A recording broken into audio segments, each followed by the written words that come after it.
be diluted into water. We have here the materials needed. First, a glass of pure water.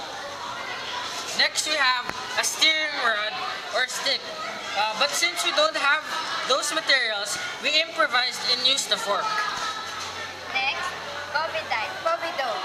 Iodine, which is commonly known with its brand name, betadine. Next, we have sodium ascorbate powder. It is more bioavailable form of vitamin C.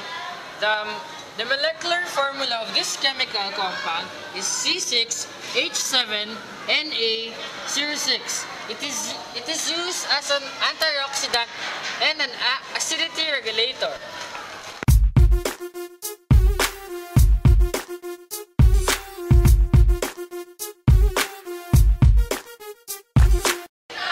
Adding spice to our presentation, we collaborate it with a Christian story. We have here a clear glass with clean and pure water. This represents us when we are not yet engaged in any form of sin. We use betadine to contaminate the water because of its color. Betadine represents sin.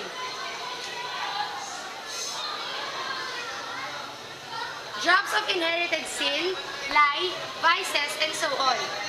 It is now darkened and contaminated with sin.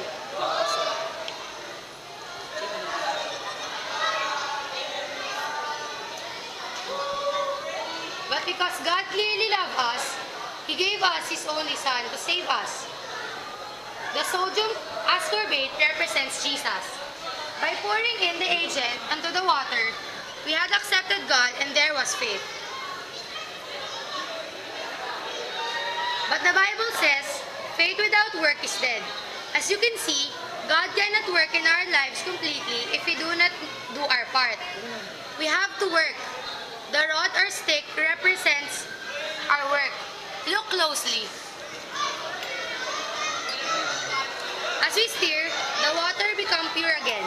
The sodium neutralizes the acid betadine has. Therefore, faith with work can only deliver us from sin we had in our lives.